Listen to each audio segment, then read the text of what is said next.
মালয়েশিয়ায় জোরপূর্বক শ্রমের শিকার হওয়া কর্মীদের সঙ্গে আলোচনা করছেন উপদেষ্টা আসিফ নজরুল।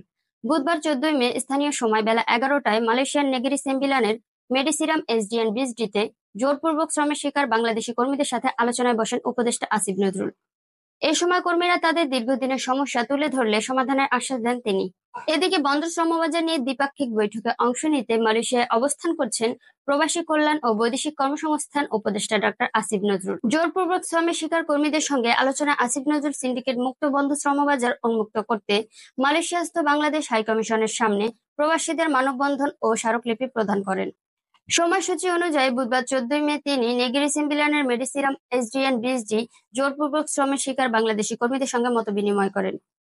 15 মে মালয়েশিয়ার স্বরাষ্ট্রমন্ত্রী সাইফুদ্দিন নাসুসান ইসমাইল এবং মানব সম্পদ মন্ত্রী স্টিভেন সিং চিংকিয়াং এর সঙ্গে শ্রমবাজার ইস্যুতে বৈঠক করবেন তিনি। মালয়েশিয়ার সফর প্রসঙ্গে উপদেষ্টা বলেন, মালয়েশিয়ার সফর হচ্ছে শ্রমবাজার নিয়ে। প্রবাসীদের এখানে অনেক সমস্যা আছে, অনেকে অনিয়মিত হয়ে গেছে, অনেকে কাজ পাচ্ছেন না। আমাদের প্রবাসী ভাইরা হচ্ছেন রেমিটেন্স যোদ্ধা, তারা অনেকে অনেক কষ্টে আছেন। সিন্ডিকেট প্রসঙ্গে তিনি বলেন, আমি কোনো কথা দিতে চাই না, আমি চাই আলোচনাটা বাংলাদেশের মানুষের পক্ষে হোক। এদিকে মালয়েশিয়া বাংলাদেশ দ্বিপাক্ষিক বিষয়ে বৈঠক কর্মী নিয়োগ সিন্ডিকেট বন্ধ করার বিষয়ে আলোচনা করতে বলেছেন মালয়েশিয়ার প্রাক্তন এমপি চার্লস সান্তিয়াগো। ক্লাং এর প্রাক্তন এমপি চার্লস সান্তিয়াগো বলেছেন, বর্তমানে ব্যবস্থা এবং প্রক্রিয়াগুলো সংস্কার করতে হবে, বিশেষ করে যেভাবে সিন্ডিকেটের সঙ্গে জড়িত বলে অভিযোগ রয়েছে। মালয়েশিয়া বাংলাদেশি কর্মীদের কাজ করার জন্য 20,000 রিঙ্গিত পর্যন্ত ফি আদায় করে। এমপি বলেন, বন্ধ দরজা পুনরায় খোলার জন্য তাড়াহুড়া করা উচিত নয়।